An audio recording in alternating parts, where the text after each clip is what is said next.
Hello everybody, this is Maniac4Bricks. If the drawings up on the board that I drew about 3 minutes before this video began give you any clue, I am not really good when it comes to art. I have a ways to go when it comes to hand-drawn or computer art. You might even see through some of the thumbnails that are easily made through Microsoft Paint, but that's my ability. And I've been happy to rely on some other people in the LEGO community that are better designers and things that can help me out with different artwork that's needed here and there, even over time used for my profile pictures. So just as I did a video showing the evolution of my usernames over time and what went into them, I thought I'd do something similar for my profile pictures. It's a big important part of any social media you use and really just is the face of whatever content you're putting out there. So it's always important to have that in mind of what you're going to be seen as along with whatever content you put, because there will be a way of identifying with the viewer what you have.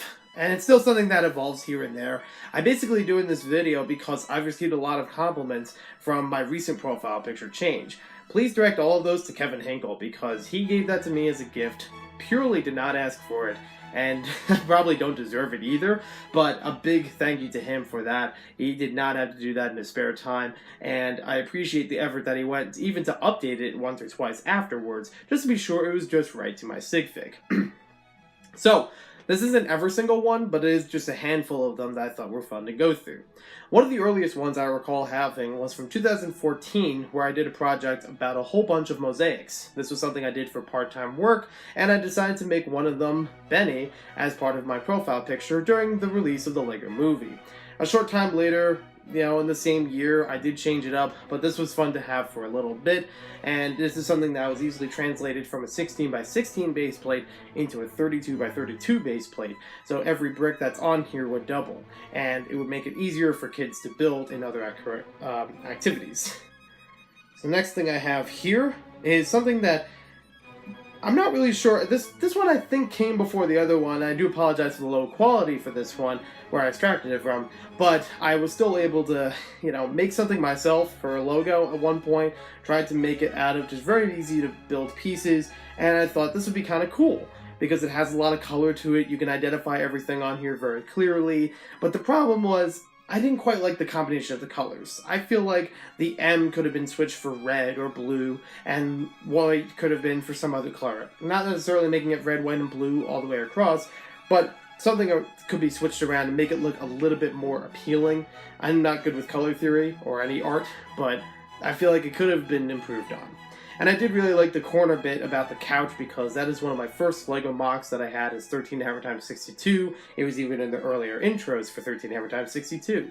So I thought that was nice to include in there as well. Maybe I should bring the couch back, or the intro, in some way. I'll think about it. Another one I had later on is something I also used with an extras channel, but this was the one from my Sigfig for this channel. And even though I don't have a winking face for my signature figure, I thought this would be very cool and add a little bit of character to the profile picture. I wasn't really good with lighting in this one, so ignore the pinkish background on it. Every once in a while I still get the pinkish background, but I did later on update it to another one. It's a little bit more balanced in color and everything. It does have the right face on there, and it also gets my hands out of the way, so even the Sigfig itself can be cropped around and won't have to worry about any base plate or anything it's standing on. You just have a little bit of a trans-clear brick underneath it. But sometime later than that, this was around when Jurassic World was coming out for the LEGO sets, I was able to pick up a whole bunch of the Polybags at Toys R Us. And at the time, I wanted to commission Dan Solo Galleries, or Dan Solo Toys, as you may know him. He does a lot of excellent artwork, be it photography and drawing. He's done it for several other YouTubers, including Brickstar, AFOL Man, and Mardi Gras Man 23, and Ficken Bricks. So highly recommended. It's really good art that he puts out there to the community with some help. And I asked him about doing one of these as well. So we basically did a trade where he was able to make a picture for me with my Sigfig, well, full body Sigfig. This one only has like most of the body, but it still counts.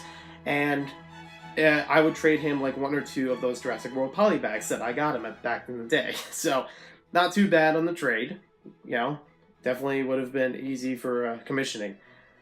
And then sometime later, or maybe even around that time, I don't remember exactly when, but I do remember coming up with this one. This was for a channel I did in 2015 called Maniac4Bricks, which is now converted to something else. But this is something I thought was cool for me to build on my own as a logo for that channel.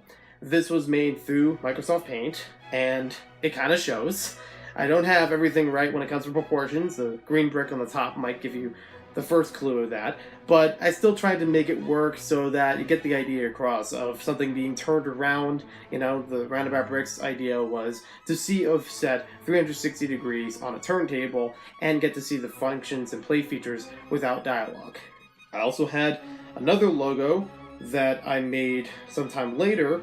This was actually a more recent one that I've made, and I was able to get it as a sticker thanks to Ginblade A304. This is something available through the Teespring store, and I'm hoping it comes out very good. I couldn't tell with this picture in particular as far as glare goes, because it might be like the way it was shot as a picture might not turn out well, but it seems like the printing came out just as I wanted to. This was made in Lego Digital Designer. I had kind of a GameCube, PlayStation 1, a Nintendo 64 kind of vibe to it, with like making it isometric and having those kinds of colors, and trying to blend everything together so it'll just get the M4B and have nothing in the background, like very blank, very easy to see all those letters. And then we have the one you see before us, which is the current profile picture. Again, Kevin Hinkle did not have to make this for me, and I appreciate the effort he went to put this one together. I'm sure this will stay up for quite some time. It's not that I didn't like Dan Solo's design. I was able to use it for quite some time, like several years, and several, social media in and out of things. So I think it's just over time, it's going to need some refreshment. Something else that'll be good to add in there, and every once in a while rotate, It's good to have there, and it does really spice things up now seeing a new one, and even have some character with it, with the pose going with the Sigfig. So thank you very much, Kevin Hinkle, once again. And thank you very much to all of you who have been commenting and inspiring me to make this video. We'll see you next time with more LEGO videos, and let me know in the comments below if you do anything particular to make your profile picture, if you reach out to anyone in the community that's had artwork or designing experience that, helped you make the profile pic you have today. I do also want to give a special shout out to Graphic Bricks, or I think it used to be called like Brick Wizard or something like that.